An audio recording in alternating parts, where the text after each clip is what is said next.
Question number 1 हमें कह रहा है दिए गए प्रश्न में संबंधित शब्द को चुनिए। जिस प्रकार से रेलगाड़ी का रिलेशन पटरी के साथ है उसी प्रकार से हमसे पूछ रहा है ये दोनों क्वेश्चन मार्क पे कौन से शब्द भरे जाएंगे। देखिए जब भी आपको इस प्रकार के रीजनिंग के प्रश्न देखने को मिले तो सबसे पहले आप लोग ये सोचिएगा ये रेलगाड़ी से पटरी कैसे लिख रहा है, रेलगाड़ी से पटरी कैसे संबंधित है। देखिए रेलगाड़ी जो है वो पटरी पर चलता है तो इस प्रकार से हमारे रेलगाड़ी से पटरी लिखा हुआ है।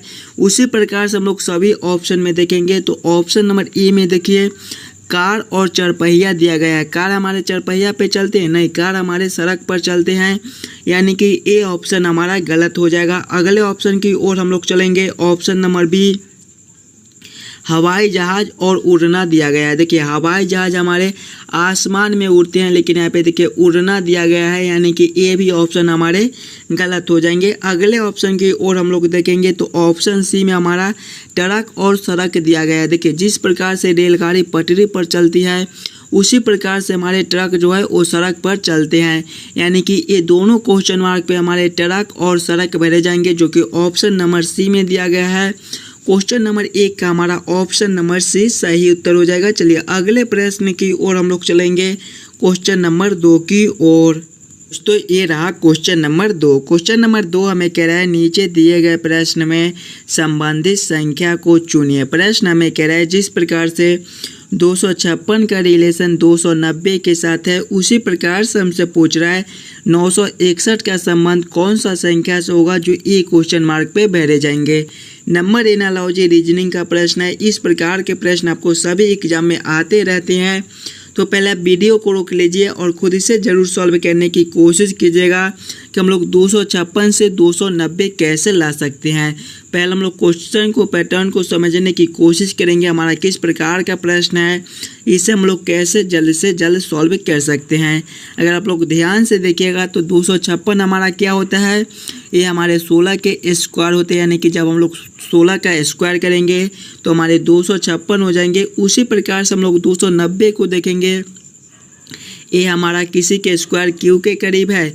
290 जो है वो हमारे 17 के स्क्वायर के करीब है। जब हम लोग 17 के स्क्वायर करेंगे तो हमारे 289 हो जाएंगे, और 289 प्लस 1 करेंगे तो हमारे 290 हो जाएंगे, यानी कि 256 हमारा है ये 16 का स्क्वायर, और इससे अगला संख्या हमारा 17 का स्क्वायर प्लस 1 है। उसी प्रकार से हम लोग 961 को देखेंगे तो ये हमारे कितने के स्क्वायर होते हैं, 31 के स्क्वायर होते हैं। आप लोग ज़रूर याद कर लीजिएगा, ये आपको आगे चलकर बहुत काम आने वाला है। देखिए यहाँ पर 256 है तो 16 का स्क्वायर, तो अगला हमारा 17 का स्क्वायर प्लस 1 है। उसी प्रकार से हमारा 31 का स्क्वायर है तो अगले हमारे कितने के स्क्वायर हो जाएंगे, 32 के स्क्वायर प्लस 1 हो जाएंगे। 32 के स्क्वायर हमारे कितने होते हैं, 1024 होते हैं। 1024 प्लस 1 करेंगे तो हमारे कितने हो जाएंगे, 1025 हो जाएंगे। 1025 हमारा कौन सा ऑप्शन में दिया गया है, ऑप्शन नंबर सी में दिया गया है, जो कि हमारे सही उत्तर हो जाएंगे। इस क्वेश्चन मार्क पे दोस्तों हमारे 1025 भरे जाएंगे। अगर हम लोग जोड़ घटाव गुना भाग करते तो ये प्रश्न में बहुत टाइम लग जाता, इसीलिए हम लोग कहते हैं कि पहले हम लोग क्वेश्चन को पैटर्न को समझने की कोशिश करते हैं, हमारा किस प्रकार का प्रश्न है, इसे हम लोग कैसे जल्द से जल्द सॉल्व कर सकते हैं। चलिए अगले प्रश्न की ओर हम लोग चलेंगे, क्वेश्चन नंबर 3 की ओर। ये रहा क्वेश्चन नंबर 3। क्वेश्चन नंबर 3 हमें कह रहा है नीचे दिए गए श्रृंखला को पूरा करें। देखिए श्रृंखला सीरीज से रिलेटेड क्वेश्चन दिया गया है। एक श्रृंखला सीरीज चल रहा है और यहाँ पर क्वेश्चन मार्क है। इन्हीं क्वेश्चन मार्क पे दोस्तों कौन सी संख्या भरी जाएगी ये हमसे पूछ रहा है। देखिए जब भी हमें श्रृंखला सीरीज से रिलेटेड क्वेश्चन देखने को मिले तो पहले हम लोग श्रृंखला सीरीज को ध्यान से देखेंगे और समझने की कोशिश करेंगे हमारा किस प्रकार का श्रृंखला सीरीज है, इसे हम लोग कैसे जल्द से जल्द सॉल्व कर सकते हैं।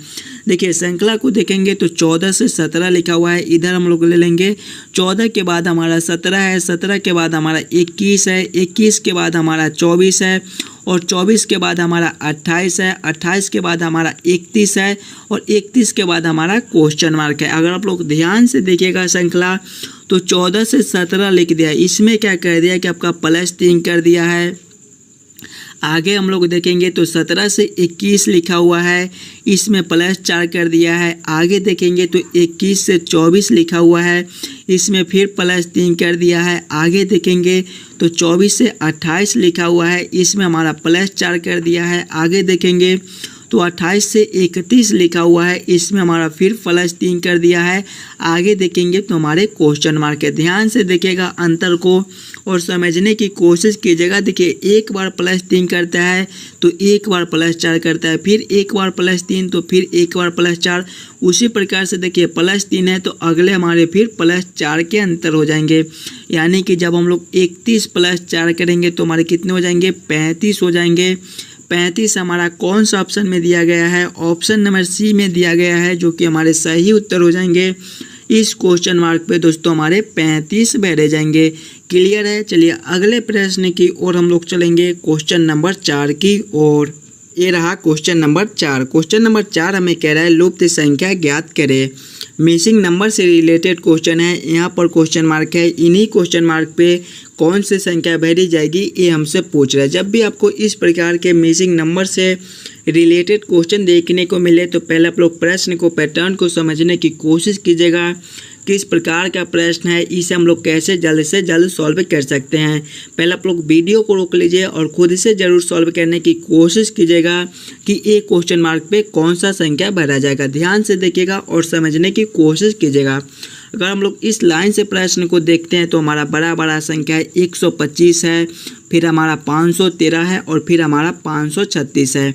ऐसे प्रश्न को पहले हम लोग इस लाइन से सॉल्व करने की कोशिश करेंगे। 4, 5 और 6 से 125 कैसे लिख रहा है, 8, 9 और 7 से 513 कैसे लिख रहा है। उसी प्रकार से हम लोग सोचेंगे 11, 6 और कौन सा यहाँ पे क्वेश्चन मार्क के जगह पे संख्या को रखेंगे ताकि हमारा 536 बन जाए। देखिए अगर तीनों संख्या को आपस में पहले हम लोग गुना कर लेते हैं, 4 गुना 5 करेंगे तो कितने हो जाएंगे, 20 हो जाएंगे। और 20 गुना 6 करेंगे तो हमारे 120 हो जाएंगे। लेकिन यहाँ पे देखिए 125 लिखा हुआ है।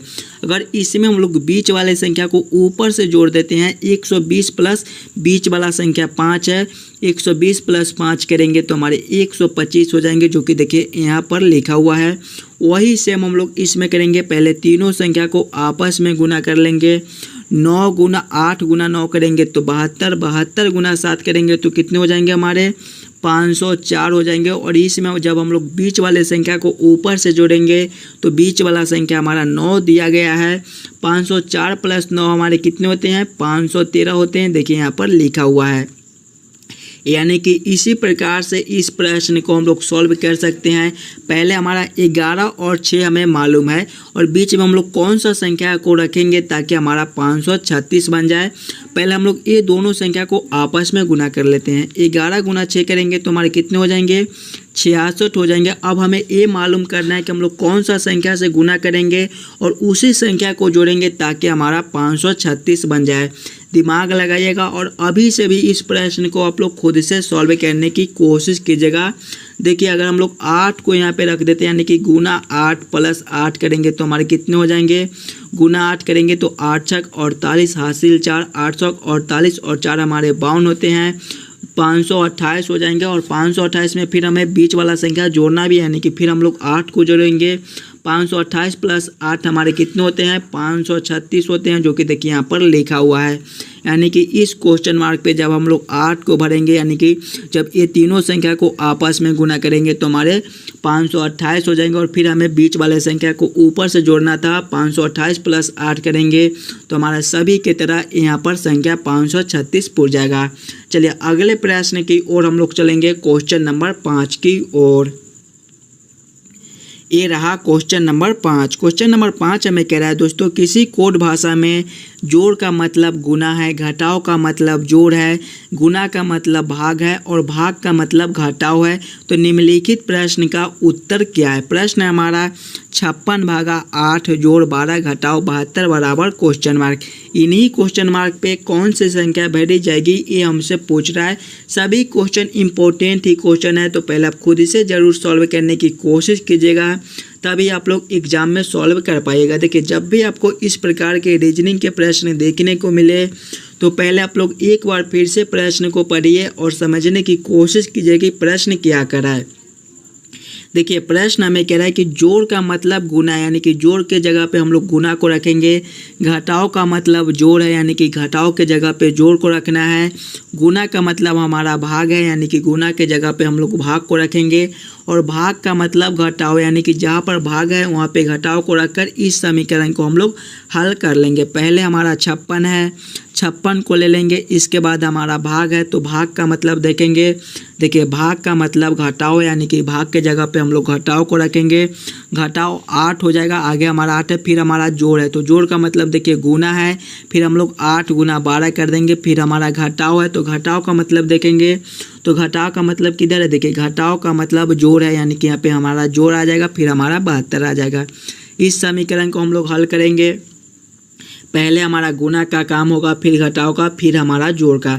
देखिए 56 हमारा यहाँ पर 56 आ जाएगा, फिर जब 8 गुना 12 करेंगे तो हमारे कितने हो जाएंगे, 8 गुना 12 हमारे 96 होते हैं। पहले हमारे घटाओ 96 और प्लस कितने हो जाएंगे, 72 हो जाएंगे। इसको सॉल्व करेंगे, देखिए 56 प्लस 72 करेंगे तो हमारे कितने हो जाएंगे, 56 और 72 हमारे कितने होते हैं, 56 और 72 जोड़ेंगे इधर, देखिए 56 प्लस 72 करेंगे, 6 2 8 और 7 5 12, 128 होते हैं। 128 माइनस 96 करेंगे तो हमारे कितने हो जाएंगे, 128 माइनस 96 करेंगे, इधर कर लेते हैं। 128 माइनस 96 हमें करना है, तो 2 12 3 यानी कि हमारे 32 हो जाएंगे। 32 हमारा कौन सा ऑप्शन में दिया गया है, ऑप्शन नंबर ए में दिया गया है, जो कि हमारे सही उत्तर हो जाएंगे। इस क्वेश्चन मार्क पे दोस्तों हमारे 32 भरे जाएंगे। क्लियर है। चलिए अगले प्रश्न की ओर हम लोग चलेंगे, क्वेश्चन नंबर 6 की ओर। ये रहा क्वेश्चन नंबर 6। क्वेश्चन नंबर 6 हमें कह रहा है निम्नलिखित आकृति में त्रिभुजों की संख्या बताएं। इस आकृति में टोटल कितने त्रिभुज है, ये हमसे पूछ रहा है। जब भी दोस्तों आपको त्रिभुज ट्रायंगल काउंट करने के लिए बोले तो पहले आप लोग फिगर को ध्यान से देखिएगा और समझने की कोशिश कीजिएगा आपका किस प्रकार का फिगर है, आप लोग इसमें कैसे जल्द से जल्द ट्रायंगल त्रिभुज काउंट कर सकते हैं। पहले आप लोग खुद से ज़रूर काउंट करने की कोशिश कीजिएगा इस आकृति में टोटल कितने त्रिभुज आप काउंट करते हो। त्रिभुज को ध्यान से देखेंगे, त्रिभुज बोल रहे हैं, आकृति को ध्यान से देखेंगे। देखिए सबसे पहला हमारा एक त्रिभुज है और त्रिभुज के अंदर हमारा एक चतुर्भुज दिया गया है। पहले हम लोग चतुर्भुज में त्रिभुज को काउंट कर लेंगे। इस वाले चतुर्भुज को लेंगे तो कुछ हमारा इस प्रकार का चतुर्भुज है। जब भी हमें चतुर्भुज में त्रिभुज काउंट करने के लिए बोले तो हम लोग कौन सा ट्रिक को यूज करते हैं, पहले हम लोग छोटे छोटे खंड को काउंट कर लेंगे। तो इसमें हमारा छोटा छोटा खंड कितना है, एक हमारा ए हो जाएगा, दूसरा ए हो जाएगा, तीसरा ए हो जाएगा और चौथा हमारा ए हो जाएगा। बस इसी में 2 से गुना कर देंगे, 4 गुना 2 करेंगे तो हमारे 8 हो जाएंगे। यानी कि ये बीच वाले चतुर्भुज में हमारा 8 त्रिभुज बनता है। आगे हम लोग त्रिभुज को काउंट करेंगे तो 9वां हमारा ए हो जाएगा, 10वां हमारा ए हो जाएगा और 11वां हमारा ए हो जाएगा। अभी इसमें और त्रिभुज है, ध्यान से देखिएगा और समझिएगा। देखिए 12वां हमारा यहाँ से लेकर यहाँ तक एक दिखाई दे रहा है, ये हमारा 12वां हो जाएगा। उसी प्रकार से 13वां हमारा यहाँ से लेकर यहाँ तक हो जाएगा और 14वां का आप लोग नहीं भूलिएगा, ये हमारा 13वां है। 14वां सबसे बड़ा वाला, बहुत सारे स्टूडेंट इसी को भूल जाते हैं और गलत कर देते हैं।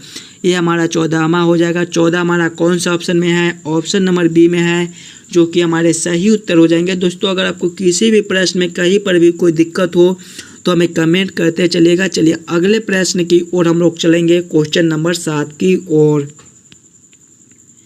ये रहा क्वेश्चन नंबर 7। क्वेश्चन नंबर 7 हमें कह रहा है दिए गए प्रश्न आकृति में विषम आकृति को पहचान करें।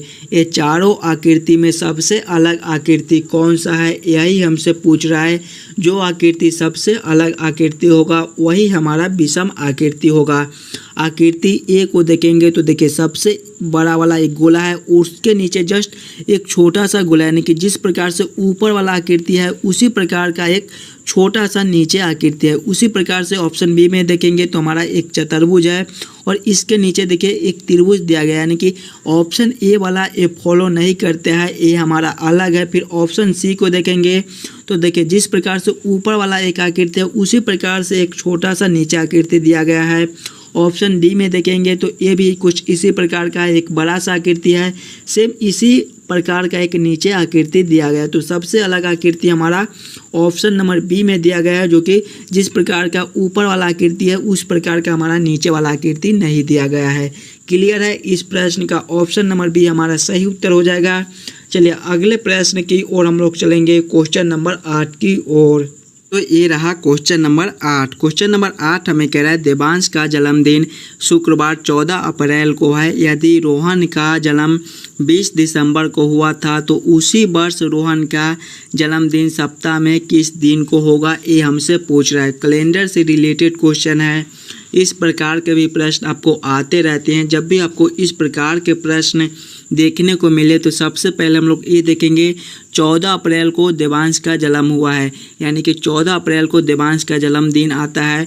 और हमसे पूछ के आ रहा है कि 20 दिसंबर को कौन सा दिन होगा, यानी कि 20 दिसंबर का रोहन का जन्मदिन आएगा, उस दिन कौन सा दिन पड़ेगा सप्ताह का।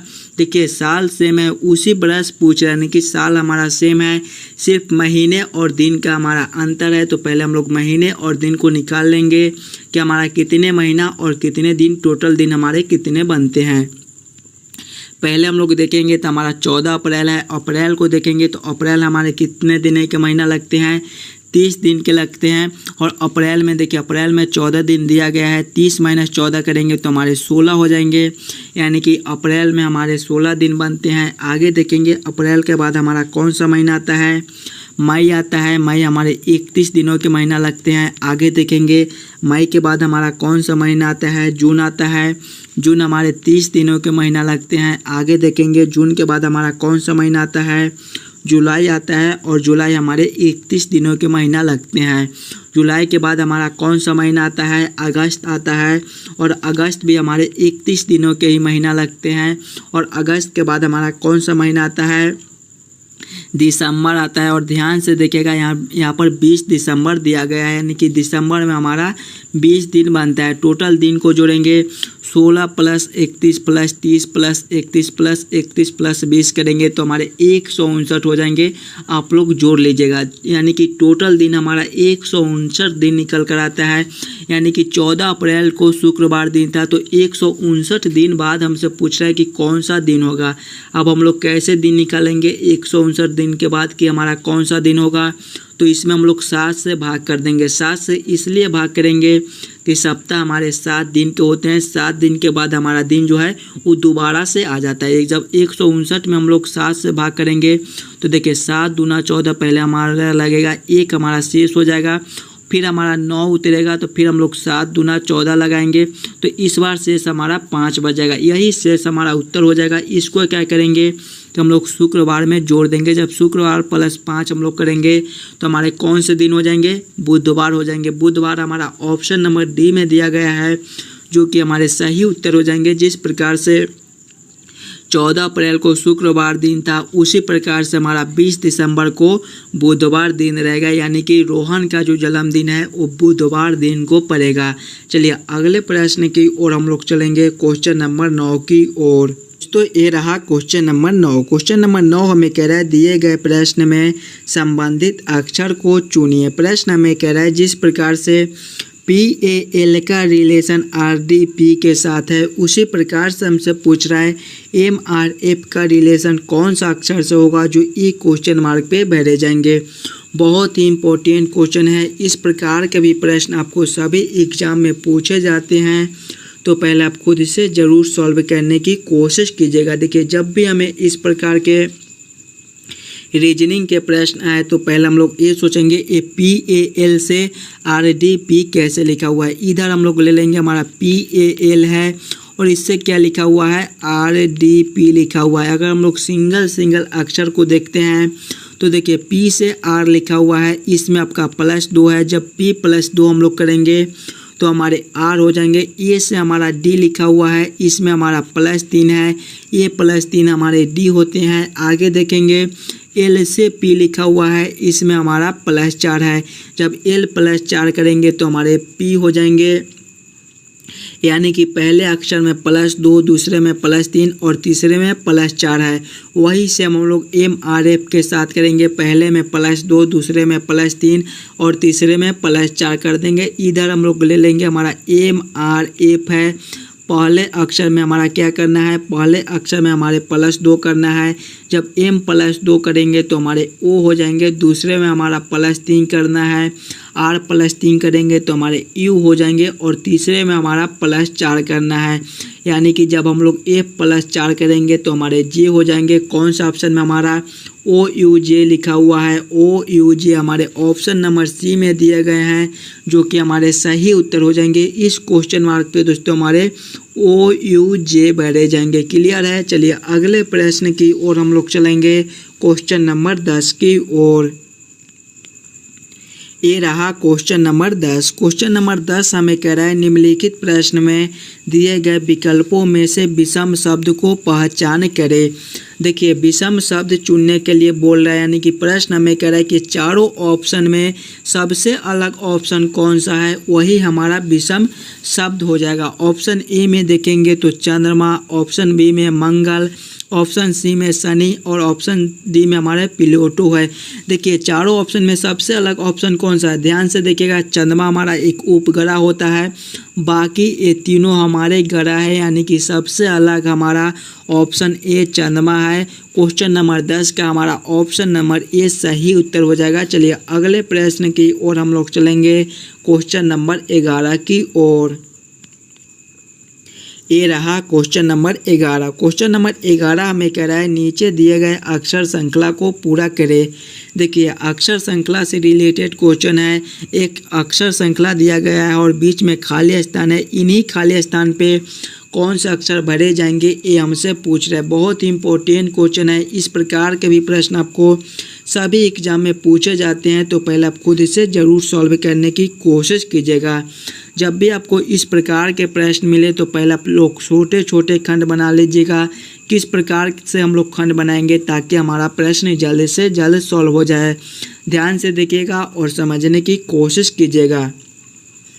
देखिए पहले हमारा ए है, ए के बाद हमारा खाली स्थान है, फिर हमारा सी है, उसके बाद हमारा फिर ए है। अगर हम लोग इस वाले खाली स्थान पे डी को भर देते हैं तो हमारा ए डी सी एक खंड ए बन जाएगा। आगे देखेंगे फिर हमारा ए है, खाली स्थान है और सी है। अगर इस वाले खाली स्थान पे हम लोग फिर डी को भर देते हैं तो हमारा ए डी सी एक खंड बन जाएगा। फिर आगे देखेंगे तो हमारा खाली स्थान है और डी सी है, यानी कि इस वाले खाली स्थान पे हम लोग ए को भर देंगे तो हमारा ए डी सी एक खंड बन जाएगा। फिर देखिए खाली स्थान है, डी है, खाली स्थान है, फिर ए है।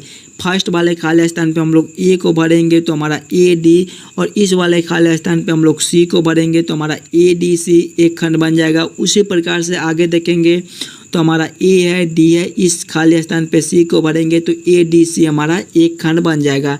खंड को देखेंगे A D C, A D C, A D C, A D C, A D C, कुछ इस प्रकार का हमारा खंड बनता है। अब हम लोग ये देखेंगे कि हम लोग क्या क्या भरे हैं। तो पहले हम लोग डी को भरे हैं, फिर हम लोग डी को भरे हैं, फिर हम लोग ए को भरे हैं, फिर हम लोग ए को भरे हैं, फिर हम लोग सी को भरे हैं, फिर हम लोग सी को भरे हैं। कौन सा ऑप्शन में double D double A double C दिया गया है? ऑप्शन नंबर डी में हमारा double D double A double C दिया गया है, जो कि हमारे सही उत्तर हो जाएंगे। ये सभी खाली स्थान पे हमारे double D double A double C भरे जाएंगे। चलिए अगले प्रश्न की ओर हम लोग चलेंगे, क्वेश्चन नंबर 12 की ओर। तो ये रहा क्वेश्चन नंबर 12। क्वेश्चन नंबर 12 हमारे वेन आरेख वेन डायग्राम से रिलेटेड क्वेश्चन है।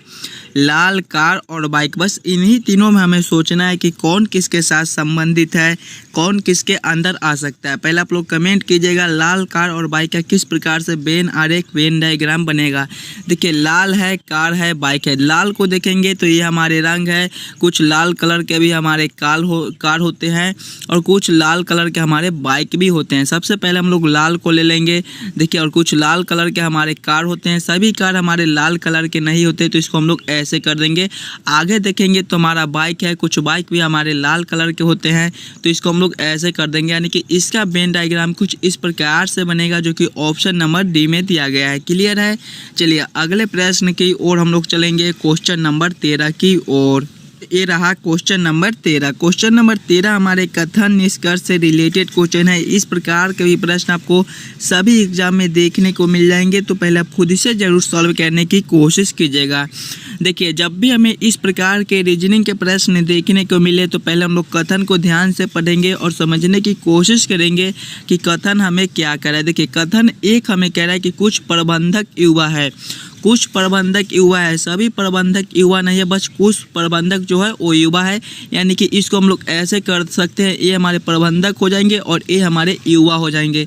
युवा को हम लोग वाई से सूचित करेंगे और प्रबंधक को पी से सूचित करेंगे। आगे पढ़ेंगे दूसरा कथन, तो दूसरा कथन हमें कह रहा है सभी लड़के युवा है, सभी लड़के जो है वो युवा है। देखिए, ये हमारा युवा है, वाई से सूचित किए थे इसको, और सभी लड़के जो है वो युवा है, यानी कि युवा हमारे लड़के अंदर आ जाएंगे युवा के, यानी कि इसका वेन डायग्राम इस प्रकार से बनेगा।